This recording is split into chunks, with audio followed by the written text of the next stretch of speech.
Ce programme vous est proposé par Osiris, cabinet de coaching et de formation en intelligence de soi.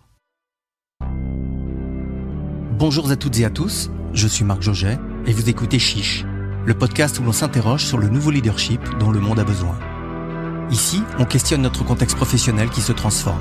L'occasion de sortir des recettes traditionnelles qui ne fonctionnent plus et de faire un pas supplémentaire au service d'un leadership unique, personnel et aligné.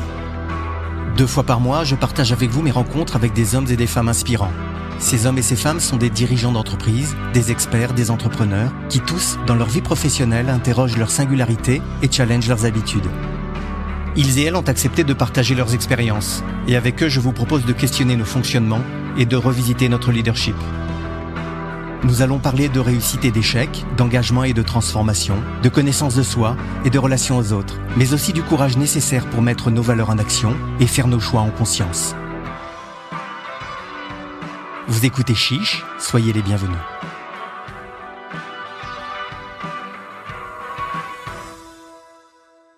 Aujourd'hui, on est dans une configuration un peu spéciale.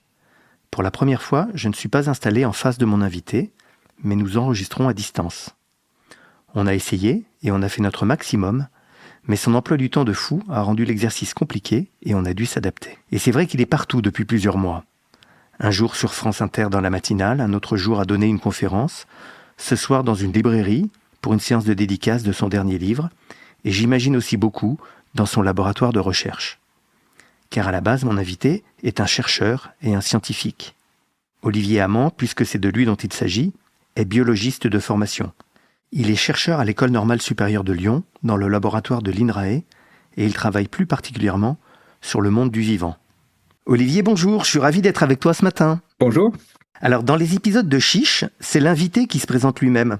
Alors, est-ce que tu peux te présenter en 2 minutes et nous dire aussi peut-être si cette capacité à s'adapter, un peu comme on l'a fait aujourd'hui pour être ensemble en ce moment, ça parle de toi aussi. Merci Marc de l'invitation. Donc moi je suis Olivier Amand, donc chercheur, biologiste. Je travaille dans un laboratoire de développement des plantes et j'ai une autre casquette qui est d'être directeur de l'Institut Michel Serres qui s'intéresse à la relation de l'humanité à la nature. Et donc j'imagine que c'est plutôt de ça qu'on va parler, quoi qu'il y a des liens avec la biologie et le développement des plantes, parce que dans les 2 cas, il y a des capacités d'adaptation qu'il faut faire. Alors si tu travailles sur l'adaptation, ça doit parler de toi aussi, c'est quelque chose qui... Oui, alors c'est vrai que j'aime bien l'improvisation, jazz par exemple, mais j'aime bien aussi, c'est un peu une, comment dire, c'est pas que c'est une forme de rapport au monde, mais c'est se dire j'aime bien le jeu dans les rouages, j'aime bien quand on explore, quand on expérimente, quand on est chercheur finalement, c'est plutôt ça qu'on cherche. C'est pas forcément les solutions, mais c'est les chemins. Et donc ça c'est quelque chose qui m'habite un peu tout le temps. Ouais. Ah super. Et d'ailleurs, on en parlera un petit peu dans ce que ça veut dire d'un leadership robuste. Je décèle déjà quelques aspects là-dessus.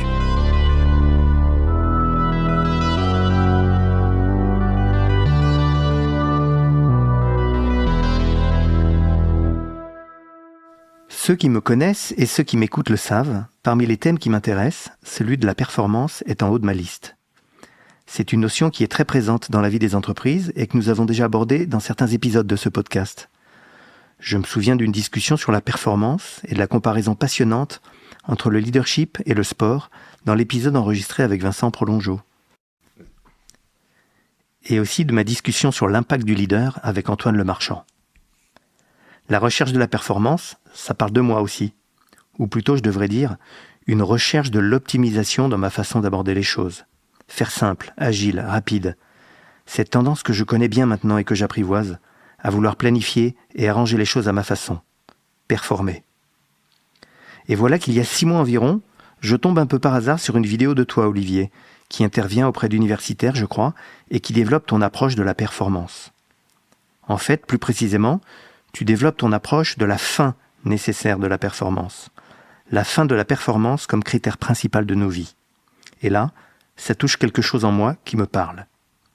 Alors depuis ce jour, je m'étais lancé le défi de t'ouvrir le micro de Chiche pour discuter avec toi de ton approche, car elle parle aussi tellement de leadership. Et en particulier, de ce nouveau leadership qu'il nous faut inventer et dont le monde a besoin. Mais commençons par le commencement. Le modèle que tu proposes, c'est un modèle dans lequel la valeur centrale n'est pas la performance, mais la robustesse.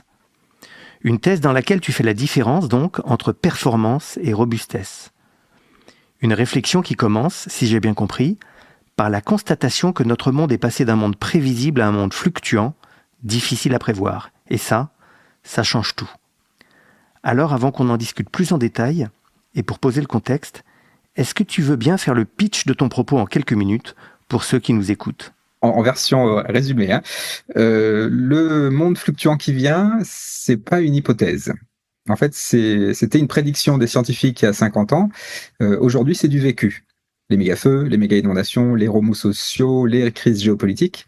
Donc on peut se demander pourquoi on quitte le monde de la continuité pour aller dans un monde de rupture.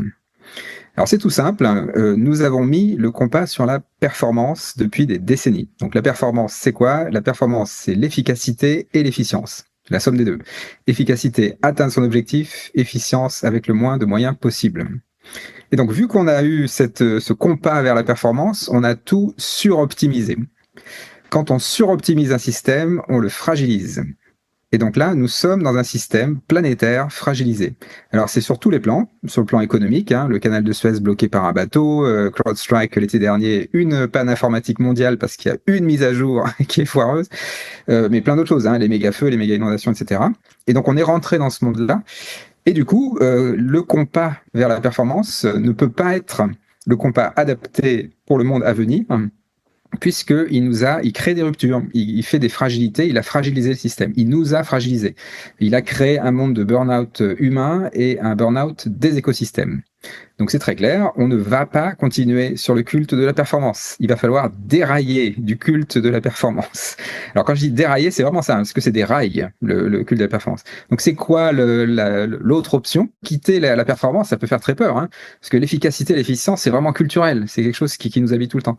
Donc quitter ce monde-là, ça peut faire très peur, mais en fait quand on se rend compte que le contraire de la performance, c'est la robustesse, alors là, ça peut créer du désir. C'est que la robustesse, donc c'est maintenir le système stable malgré les fluctuations, ou maintenir le système viable malgré les fluctuations. Donc ça veut dire qu'on prend des marges de manœuvre pour faire face aux fluctuations à venir. Donc ça, typiquement, c'est ce que font les êtres vivants. Ils font de la robustesse. Et donc le pitch, finalement, c'est de dire que pour dérailler du culte de la performance, il faut un projet désirable et qui soit aligné avec le monde qui vient. C'est-à-dire que les fluctuations, on n'en prend pas pour 10 ans, on n'en prend pas pour 20 ans, on en prend pour 2 siècles. Au moins 2 siècles. Donc c'est plus quelque chose d'anecdotique, c'est vraiment quelque chose qui va dessiner notre avenir. Et donc cette robustesse, il faut la construire. Génial, super. Écoute, bravo pour ce résumé en quelques minutes de quelque chose qui est beaucoup plus complexe et qu'on va creuser, qu'on va effleurer.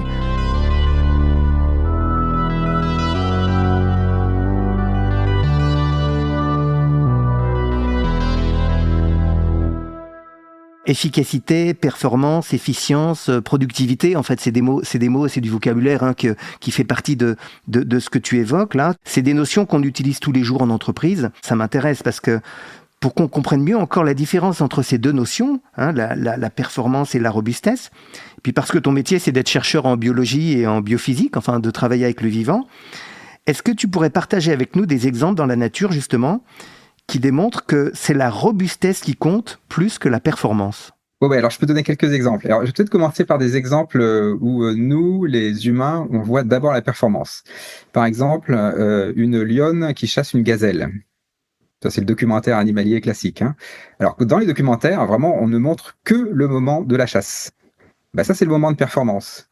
Sauf qu'une lionne qui chasse une gazelle, elle fait pas ça 24 heures sur 24, 7 jours sur 7. En fait, c'est très anecdotique dans sa vie. Et en plus, quand elle chasse, 95% du temps, elle rate. Donc, même dans le moment de performance, il n'y a pas de performance. Donc, en fait, il faut bien se rendre compte que la lionne, elle fait de la robustesse tout le temps. Elle dort, elle s'entraîne, elle s'occupe de ses petits, elle rate aussi. Voilà. Donc, en fait, c'est tout ça. Donc, ça, c'est un exemple tout simple. Mais il y a des exemples beaucoup plus qui montrent, à mon avis, mieux le compromis entre performance et robustesse. C'est la température corporelle. Ça, c'est mon exemple favori parce qu'il est très facile pour se l'approprier. Donc, nous sommes à 37 degrés, nous, les humains. Et quand on a la grippe, par exemple, on va monter en température, c'est la fièvre, 38, 39, 40. Quand on a la fièvre, en fait, ce qui se passe, c'est que nos enzymes, et notamment les enzymes de notre système immunitaire, augmentent leur performance. L'optimum d'activité des enzymes, en général, il n'est pas à 37 degrés, il est plutôt à 40 degrés. Et donc ça veut dire qu'à 37 degrés, nous ne sommes pas performants, nous ne sommes même pas à l'optimum de performance, nous sommes sous l'optimum, donc nous sommes sous-optimaux pour garder beaucoup de marge de manœuvre au cas où il y ait une fluctuation. Donc voilà, le virus de passage, et là on va augmenter les performances, mais de façon transitoire. C'est 3 jours, 40 degrés, 3 jours. Parce qu'après 3 jours, ça devient mortel. On fait un burn-out moléculaire. Les protéines tournent à fond, donc elles sont hyper performantes, mais elles sont en train de se brûler. Et donc c'est pour ça qu'en fait qu'on est très fatigué quand on a la fièvre. C'est parce que notre corps va beaucoup trop fort dans la performance. Donc en fait, quand on a la fièvre, on répond à la fluctuation, mais on se fragilise aussi. Donc c'est un vrai choix, et donc c'est pour ça qu'il y a un compromis à trouver. Et donc c'est là où on voit, si je reviens dans le monde social, que nous avons décidé d'être en fièvre en permanence, et donc c'est pour ça que le système est fragilisé actuellement. Ouais, c'est une image qui me parle beaucoup et qui est facile à comprendre. Ça voudrait dire que notre corps, en fait, à 37 degrés, il fonctionne de façon tout juste satisfaisante, on va pouvoir dire, juste pour être extrêmement performant dans les quelques moments où la fièvre monte à 40 et où là, il peut être vraiment, vraiment optimum. C'est ça, c'est accepter finalement d'être, alors je vais dire un mot, mais tu me corrigeras, mais d'être un peu en mode dégradé pour vivre, pour être justement prêt quand il le faut. Voilà, exactement. D'ailleurs, l'expression en mode dégradé dit bien les choses. C'est qu'en fait, on pense que c'est en mode dégradé, alors qu'en fait, c'est juste le mode vivant. T'as raison, c'est moi qui suis encore dans le schéma. Non, il faut que je t'écoute plus ou que je te lise plus. Oui, voilà, mais c'est parfait, parce que c'est justement, moi aussi, j'ai plein d'expressions comme ça, qu'on a hérité du culte de la performance. C'est normal, on les utilise encore. Quand on dit on veut changer de logiciel, par exemple, on s'approprie l'idée qu'on est d'une machine. Enfin, c'est quand même assez dingue. Donc voilà, en mode dégradé, mais en fait, c'est un peu ça l'idée. C'est-à-dire qu'en fait, quand on vit, c'est qu'on a gardé beaucoup de marge de manœuvre. Et quand on augmente les performances, à la limite, c'est là qu'on survit. Et donc c'est là finalement où on se dit, ah oui, alors là attention, on est en train d'entrer en fragilité, donc on augmente sa vie quelque part, enfin on survit, mais par contre on force le trait, donc ça peut pas durer très longtemps. Un exemple qui serait l'équivalent dans le monde social de la fièvre, c'est le pompier au feu. Le pompier qui va au feu, il est dans la performance, parce qu'il faut qu'il passe très peu de temps devant le feu, et donc là il va vraiment être très organisé, très optimisé quand il est face au feu, mais par contre il y reste pas très longtemps. Il faut qu'il revienne loin du feu pour se recharger, pour dormir, etc. On a commencé notre conversation par admettre que le fait est qu'on est passé d'un monde prévisible à un monde fluctuant, et tu l'as dit, c'est pour longtemps, et c'est un fait avéré. Et oui, on le vit tous les jours avec la météo, on le vit tous les jours en politique, en géopolitique, avec tout ce qui se passe autour, en Ukraine, au Moyen-Orient. On le vit aussi du même coup dans l'environnement économique très incertain des entreprises. En fait, ce qui nous arrive, c'est pas une crise sociale, c'est pas une crise géopolitique, c'est pas une crise écologique, c'est une crise culturelle. Au premier ordre, c'est d'abord une crise culturelle. Et donc, il va falloir questionner tous les mots qu'on utilise, parce que ce sont les mots qui colonisent les esprits. Alors, un gros mot dans l'entreprise, c'est le mot rentabilité. La rentabilité. Alors, dans le monde stable et abondant en ressources, la rentabilité d'une entreprise, c'est sa performance. Et c'est ça qui lui permet de résister. De résister aux concurrents. C'est un peu ça, dans la compétitivité mondiale. Voilà, tous ces mots-là. Donc c'est ça. La rentabilité est positivement corrélée à la performance dans un monde stable et abondant en ressources. Dans un monde qui devient instable et en pénurie chronique de ressources, la rentabilité d'une entreprise n'est plus corrélée à sa performance. Elle est d'abord corrélée à sa robustesse. Parce que dans un monde fluctuant, les entreprises qui vivent et qui survivent, ce sont les entreprises robustes. Les plus performantes, ce sont les plus fragiles, parce qu'elles se sont suroptimisées, elles se sont surspécialisées, elles ont beaucoup trop de dépendances externes, des investisseurs lointains, etc. Et du coup, elles tombent à la première fluctuation. Et alors, ce qu'il y a de bien, c'est que maintenant, ça, je pouvais le dire il y a quelques années, on m'écoutait qu'à moitié. Aujourd'hui, c'est évident. Boeing, Evergrande, Stellantis, il y en a plein, quand même, des exemples comme ça, où en fait, une suroptimisation a fragilisé le système. Oui, donc les excès d'optimisation, en fait, ça rend les sociétés très dépendantes de facteurs extérieurs sur lesquels elles n'ont plus aucune prise dans un monde comme le nôtre aujourd'hui. C'est ça que tu dis. Exactement. La robustesse d'une entreprise, sa robustesse première, le premier niveau de robustesse, c'est l'ancrage territorial. S'il n'y a pas d'ancrage territorial, alors ça veut dire qu'on dépend des fluctuations mondiales. Vu que les fluctuations mondiales augmentent, c'est un risque énorme. Donc, va vraiment falloir fragmenter cette idée-là et se réancrer dans son territoire. Ça, c'est la première chose à faire. Mais si pour résister, il vaut mieux être robuste que performant, et si on suit l'exemple de la nature que tu partageais un peu plus tôt, alors est-ce que ça veut dire qu'aussi une entreprise, elle se débrouillera mieux si elle ne fonctionne pas à 100% tous les jours? Exactement, c'est le banc de touche. C'est le banc de touche. C'est que dans une équipe de foot, par exemple, ou de rugby, parce qu'on veut, il y a toujours un banc de touche. Ça, c'est une forme de sécurité. Une sécurité, alors c'est une double sécurité. Hein. C'est une sécurité pour qu'il y ait toujours des joueurs à la fin du match, mais c'est aussi une sécurité mentale. C'est-à-dire que ceux qui jouent savent qu'il y en a d'autres qui peuvent les remplacer. Donc ça veut dire que si je bascule dans le monde de l'entreprise, avoir des personnes ou des collectifs moins performants dans l'entreprise, ça rassure tout le monde. Mais ça rassure tout le monde parce qu'on est rentré dans un monde fluctuant. Quand on est dans un monde abondant en ressources, on veut se débarrasser du banc de touche. Parce que finalement, on prend le risque. Parce que finalement, il n'y a pas trop de risques. Vu qu'il y a beaucoup de ressources, si on se plante, de toute façon, il y a plein de ressources. Donc, on va pouvoir faire autre chose. Dans un monde fluctuant en pénurie chronique de ressources, il faut un banc de touche. On arrête le zéro stock. On arrête le flux tendu.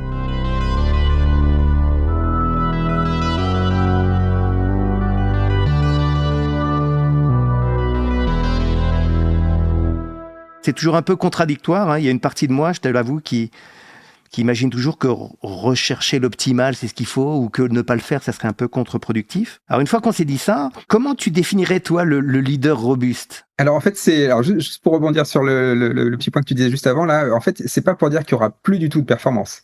C'est comme le pompier qui va au feu. Il y a des moments de performance, mais qui sont exceptionnels. Voilà, le primat est donné à la robustesse. Ça serait plutôt ça. Donc, on est robuste avant d'être performant, dit comme ça. Alors, le leader, du coup, c'est exactement là-dessus. Donc, le leader dans le monde de la performance, hein, le monde stable, abondant en ressources, c'est plutôt un meneur au service du pouvoir et qui dit « je veux et je sais comment faire ». Donc, c'est une posture extrêmement excluante qui va très vite parce que le leader suit, on n'a qu'à le suivre.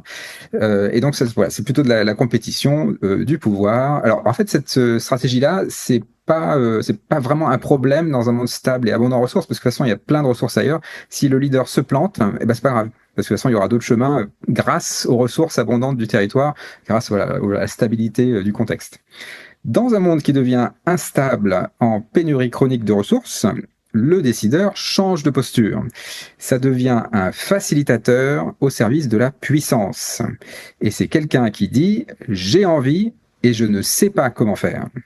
Donc c'est le contraire. Hein. Quand on dit « j'ai envie », on crée du « nous ». Donc on crée du désir. C'est le contraire de « je veux hein, », qui exclut les autres. C'est le contraire. Et quand on dit « je ne sais pas comment faire », ce qu'on met sur la table, c'est le manque de solution. Et ça fédère et ça mobilise un collectif qui est robuste, qui est même robuste à une fluctuation du décideur. C'est-à-dire que si le leader n'est plus là, ça va continuer à se déployer et à se propager. Donc c'est robuste, c'est stable malgré les fluctuations. Oui, donc il y a tout un travail aussi pour le dirigeant, pour le leader, de passer du leader performant, je sais où on va, suivez-moi, au leader robuste que tu viens de décrire. Et ceux qui écoutent Chiche régulièrement m'entendent parler souvent de l'importance de la connaissance de soi. Ça fait partie de l'accompagnement, de coaching qu'on apporte, et c'est quelque chose qui revient beaucoup avec les dirigeants. Et donc, dans la perspective de ce monde fluctuant, dans la perspective de ce leader robuste, est-ce que ça veut dire finalement que cette robustesse, elle ne s'applique pas d'abord à soi-même quand on est dirigeant ? Si, alors la robustesse, c'est multi-échelle, elle n'est pas à la carte. C'est qu'en fait, si on est robuste, il faut que individuellement on soit robuste, que dans sa famille on est robuste, que dans son entreprise on est robuste, et son entreprise est au service de la robustesse du territoire. Donc c'est vraiment à tous les échelons. Et donc par exemple, à l'échelle individuelle, alors il y a un truc très simple, l'autodérision, l'humour. En fait, quand on fait de l'humour, ça veut dire qu'on n'est plus du tout dans une posture de farce, de moqueur, hein, où on se moque des autres. Donc ça, c'est plutôt une approche compétitive. Quand on fait de l'humour, on est plutôt dans la coopération parce qu'on a une posture d'humilité. Autodérision, on se met plutôt en position de faiblesse, donc sous-optimalité, toujours pareil, hein, contre-performance personnelle. Mais ça crée du lien. Parce que du coup, d'un seul coup, on a des aspérités qui dépassent, on a des faiblesses qui dépassent, des fragilités, des vulnérabilités qui dépassent.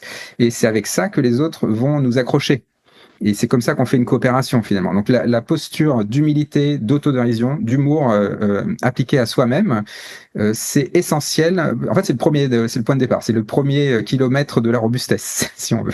Et ça démarre par soi-même. C'est souvent comme ça en fait qu'on aborde aussi les transformations ou les accompagnements. Ce changement de posture du leader là que tu décris, ça me fait penser aussi à une notion, je crois que tu abordes dans un de tes livres, qui explique aussi que ce passage, c'est aussi un passage de l'adaptation à l'adaptabilité. Qu'il faut garder des marges de manœuvre pour réagir, garder des options possibles pour faire face à l'imprévisible. C'est cette notion de humilité, ou en tout cas, je sais que je ne sais pas tout, qui m'y fait penser. Et donc, adaptabilité plutôt que adaptation, c'est aussi ça la valeur ajoutée principale d'un leader robuste. Absolument. Alors qu'en fait, quand on pense adaptation, il y a une petite voix qui nous dit on va tomber. En fait, quand on s'adapte, c'est quand même négatif, quoi. Hein. C'est un peu comme la résilience. Hein. On va chuter, il va falloir se relever. Hein. Donc ça, alors bon courage pour embarquer les collectifs avec le mot adaptation. Hein. On va s'adapter. Non, en fait, ça marche pas. Hein. Alors par contre, quand on dit on va être adaptable, alors là, ça veut dire que plein de chemins s'ouvrent. C'est beaucoup plus positif. Ça crée du désir. Et en fait, ça c'est pour le côté marketing, adaptation versus adaptabilité, mais il se trouve que c'est parfaitement aligné avec l'opposition performance-robustesse. Quand on s'adapte, à la limite, ça veut dire qu'on a compris que le monde avait changé, et donc plutôt que de s'enferrer dans une voie étroite, on change de voie, mais on va s'enferrer dans une autre voie étroite. On va investir de l'argent, du temps dans une autre voie, on va s'adapter. Bon, dans un monde qui change tout le temps, ça sert à rien. Il faut surtout pas s'adapter dans un monde fluctuant. Par définition. Dans un monde fluctuant, il faut être adaptable, c'est-à-dire être en permanence en capacité de s'adapter. Donc ça veut dire qu'il faut qu'il y ait des fils qui dépassent. Ça veut dire qu'on a une diversité de projets, qu'on a plutôt des collaborateurs polyvalents, plutôt des couteaux suisses, qu'on explore, qu'on expérimente. Voilà. La diversification, c'est vrai que c'est un exemple tout simple pour montrer en quoi comment l'adaptabilité peut s'incarner dans les projets et dans les personnes. Donc c'est plus joyeux. Tout ça, ça veut dire aussi peut-être quelque part ce couteau suisse, ou en tout cas ces portes ouvertes, ou cette adaptabilité dont on vient de parler, ça veut dire aussi ne pas se précipiter. Parce que dans le monde de la performance, si je te suis, en fait, on va décider, on va prendre des décisions. En fait, on va très souvent trop vite vers la solution. Et d'ailleurs, il me semble qu'il y a un chapitre d'un de tes livres qui parle de notre cerveau humain, et là je reviens au vivant, hein, qui nous pousse à trouver des solutions pour simplifier, pour nous faciliter la vie. Ça voudrait dire en fait que être robuste, être un leader robuste, ça voudrait dire peut-être décider moins vite et passer plus de temps sur toutes les questions qu'on doit se poser. Exactement. Alors c'est un point essentiel, parce que souvent on entend, hein, il y a urgence, il faut accélérer. Alors il faut bien se poser la question. Donc nous sommes actuellement sur une autoroute, l'autoroute de la performance, et avec le monde fluctuant qui vient, le brouillard se lève. Donc on est sur l'autoroute, le brouillard se lève, et qu'est-ce qu'on fait? On accélère. Alors je sais pas vous, mais quand je suis sur l'autoroute et que le brouillard se lève, je n'accélère pas. Qu'est-ce qu'on fait quand le brouillard se lève? On ralentit. Mais en fait, on ralentit pas juste pour le plaisir de ralentir. On ralentit pour augmenter les interactions avec son territoire, avec ce qui arrive, avec les autres voitures, avec le paysage, avec le tournant de la route, etc. Donc en fait, on ralentit pas pour ralentir, on multiplie les interactions, et pour pouvoir multiplier les interactions avec son territoire, il faut ralentir. Donc le ralentissement, ce n'est qu'une méthode, mais pour augmenter les interactions. Et donc en fait, c'est vraiment l'injonction, en fait c'est le piège de l'efficacité, c'est-à-dire que dans le culte de la performance, quand il y a une fluctuation, on va dire, on va optimiser un peu plus. Alors le pire, hein, c'est qu'à court terme, ça marche. En général, c'est qu'on va passer la fluctuation, mais vu qu'on a optimisé le système, qu'on l'a un peu encore plus canalisé dans une voie étroite, à la prochaine fluctuation, on est sûr de se planter. Et donc c'est d'ailleurs ce que font les êtres vivants. Hein. Les êtres vivants, quand ils font face à une crise, ils n'accélèrent pas. En fait, ils multiplient les interactions avec leur territoire. C'est les symbioses. C'est les coopérations dans les océans qui sont des lieux très très pauvres en ressources. Hein. Donc en fait, on multiplie les interactions avec son territoire, avec ses partenaires humains et non humains, et c'est comme ça qu'on passe les crises. Donc c'est l'entraide. Et alors sur le cerveau humain, ce que tu disais sur, en effet, alors il y a toute cette idée du striatum, hein, qui nous pousse à performer en sécrétant de la dopamine, qui est une hormone récompense de la performance. Alors ça, en fait, c'est une construction. C'est-à-dire que puisqu'on est tellement addict à la performance, en fait, on a éduqué notre cerveau à sécréter de la dopamine quand on performe. Mais si on s'éduque à la coopération, Notre cerveau sécrétera de la dopamine quand on coopère. Donc c'est tout à fait réversible, cette idée-là. C'est qu'on n'est pas de façon déterministe des êtres drogués à la performance. Ça, c'est faux. Hein. Les êtres vivants, les êtres humains sont des coopérateurs, autant que ce sont des compétiteurs. C'est le contexte qui les éduque à la compétition ou à la coopération. Le côté positif du monde fluctuant, c'est que ça va nous éduquer à la coopération. Par contre, pour un leader, il faut le comprendre, ça. C'est qu'en fait, on va aller dans un monde de plus en plus fluctuant. Donc, ceux qui vont construire le monde de demain, ce seront les coopérateurs. Ce ne sera pas les compétiteurs.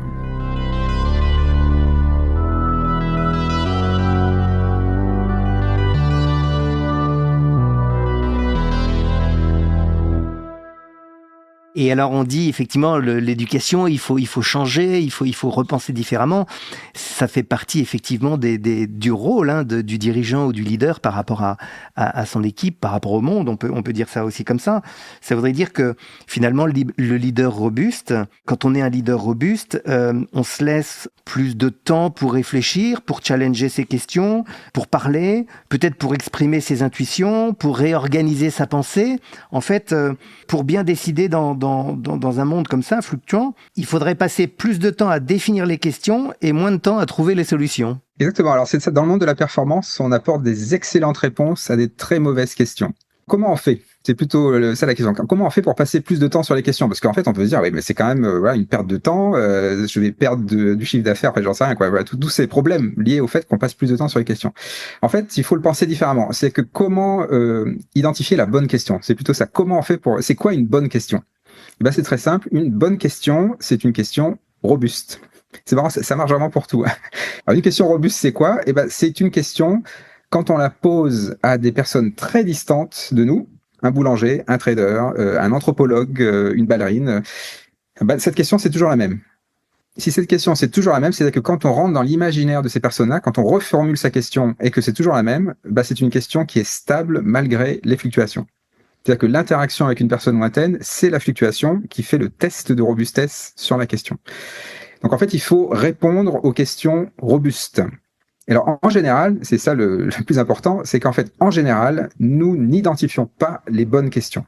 Il faut vraiment considérer, et ça c'est la première leçon pour un leader, il faut savoir qu'on n'identifie pas les bonnes questions. Et donc, ça veut dire qu'il faut exposer ces questions à des fluctuations.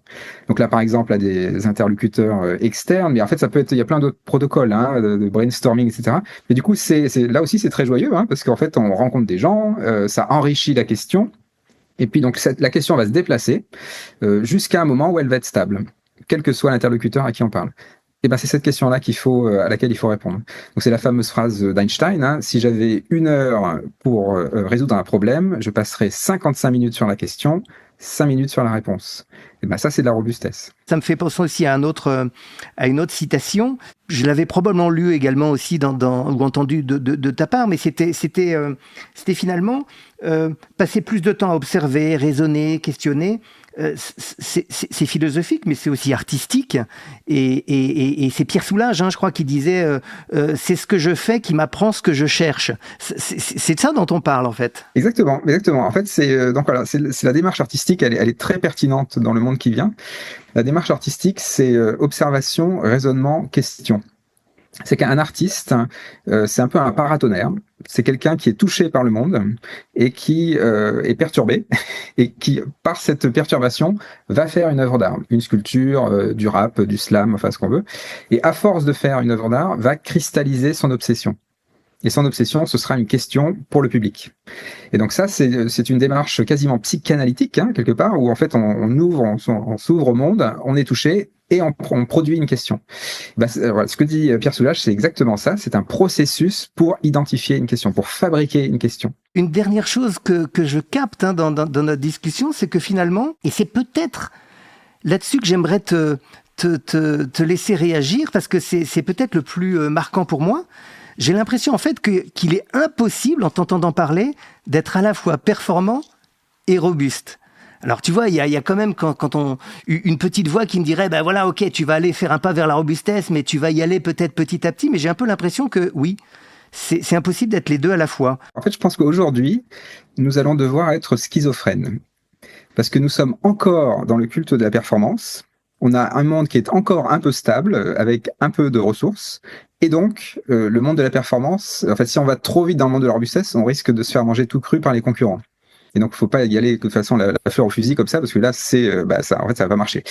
Bon, mais par contre, il faut absolument mettre un pied dans la robustesse et vraiment construire son projet d'entreprise, de leadership, etc., avec cette idée que la robustesse va monter, parce que le monde va devenir de plus en plus fluctuant. Donc, faut pas se tromper. Hein. En gros, faut pas faire une transition trop forte, parce que là, du coup, c'est brutal et ça marche pas. Mais par contre, il faut voir cette dynamique qui va être de plus en plus vers la robustesse, de moins en moins vers la performance. Et donc ça, en fait, ça pose la question de la transformation. Et je pense en fait les leaders, c'est finalement un de leurs rôles principaux. Hein, un de leurs rôles principaux, c'est de transformer. Enfin, c'est même la motivation finalement. Un leader, il est là pour transformer. Alors, comment on fait de la transformation ? Eh ben, c'est là où c'est incroyable, c'est-à-dire que si on reste sur le compas de la performance, en fait, on reste dans un culte, on reste addict à la performance, donc c'est vraiment de l'addiction au sens presque pathologique du terme, et donc on ne fait pas de la transformation. Donc c'est quoi la transformation ? La transformation, il faut accepter de dérailler, vraiment de sortir des rails. Et donc c'est là où ça devient schizophrène, c'est-à-dire que les rails sont toujours là, donc on va avoir une roue sur les rails de la performance, mais il va falloir avoir une autre roue sur les autres chemins qui s'ouvrent. C'est ça la transformation. Alors comment on fait ? Alors c'est là où les êtres vivants, je reviens à la biologie, parce que finalement c'est ce que font les êtres vivants tout le temps, ils sont stables et transformables, les êtres vivants. Comment font-ils ? Donc ils sont totalement schizophrènes, hein. Ils maintiennent leur robustesse, mais ils sont capables de se transformer. Donc comment font-ils ? Un des secrets du vivant, c'est de faire des oscillations. En fait, c'est des systèmes très oscillants. Hein. Une oscillation, c'est un cycle. Hein. Donc tous les cycles du vivant, le cycle cellulaire, le cycle menstruel, tout ça, c'est que des cycles, c'est des oscillations. Les oscillations, c'est le secret du vivant, hein, le secret profond du vivant, si on veut. C'est que les oscillations, vu de loin, c'est la stabilité. On oscille et donc on est stable malgré les fluctuations. Mais l'oscillation, en fait, on est tout le temps en capacité de se transformer. Et donc, en fait, on va changer d'état et on va fluctuer ailleurs. C'est ça c'est un des secrets. Et donc, du coup, je reviens à ce que tu disais sur résoudre les conflits, mais donc être exposé aux conflits, stimuler les contradictions internes. C'est ça, finalement. Hein, c'est les incohérences dans le collectif, les contradictions internes. C'est ça qui fait osciller le système, mais c'est ça qui le rend stable et transformable. Parce que d'un seul coup, d'autres chemins s'ouvrent.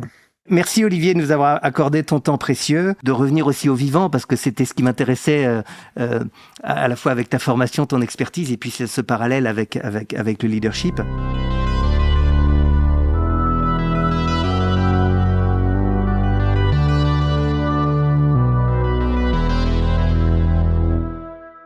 En t'écoutant, je prends conscience aujourd'hui que nos villes, nos campagnes, mais aussi notre travail, nos organisations, nos vacances, en fait, la liste est longue, tout est aménagé pour augmenter l'efficacité et l'efficience. C'est d'ailleurs un peu l'histoire de ma vie ces derniers temps, je dois l'avouer.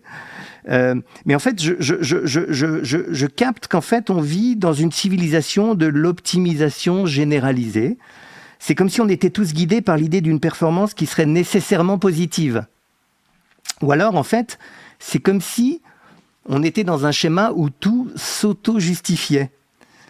Donc voilà, donc en tout cas, le premier point que je garde, c'est finalement que cette auto-justification ou que cette performance qui est partout, ça me l'a rendu évident. La deuxième chose que je retiens de cet entretien, c'est que la robustesse se construit d'abord sur l'hétérogénéité. Sur la redondance, sur les aléas, sur le gâchis, sur la lenteur, je sais pas, peut-être même sur l'incohérence. C'est les exemples de la nature que tu as partagés avec nous. Hein. Que c'est aussi le cas dans l'entreprise. Hein. Ça veut dire que pour décider, par exemple, il faut tester la robustesse des questions, on vient d'en parler. Que pour s'organiser en équipe, peut-être, en fait, il ne faut pas éviter les conflits, mais peut-être au contraire... construire cette robustesse sur les contradictions du groupe. Enfin voilà, donc cette robustesse, c'est comme ça que je l'aperçois. Je te quitte à la fois un peu déboussolé, car notre conversation remet en cause quelques notions solides que j'avais, hein, comme tout le monde probablement, mais aussi un peu libéré, je t'avoue. Libéré d'une espèce de pression de la performance ou de l'optimisation que je ressens parfois. Donc voilà, merci pour cette libération. Et je te quitte aussi avec l'idée que dans ce monde fluctuant, l'avenir ne se prévoit plus, il se prépare. Et ça, c'est quelque chose que tu mentionnes aussi. Et c'est cette idée qui m'anime quand j'accompagne des clients, cette idée de réinventer notre propre leadership, cette idée de contribuer à l'émergence d'un nouveau leadership dont le monde a besoin. Et après cette discussion, on pourrait rajouter un leadership authentique, mais robuste aussi. Voilà, alors tous ensemble, à partir d'aujourd'hui, si on essayait de moins prévoir l'avenir et de plus le préparer. Chiche ? Chiche, audace et robustesse. Merci beaucoup Olivier pour cet entretien. Merci Marc. J'espère que cet épisode vous a plu, inspiré et fait réfléchir. Si c'est le cas, partagez-le, laissez un commentaire et je compte sur vous pour les 5 étoiles sur votre plateforme d'écoute préférée. Pour me suggérer des invités ou me faire part de vos retours, contactez-moi sur LinkedIn via Marc Jauget ou par email à l'adresse chiche@marcjauget.com. À très bientôt pour un nouvel épisode de Chiche.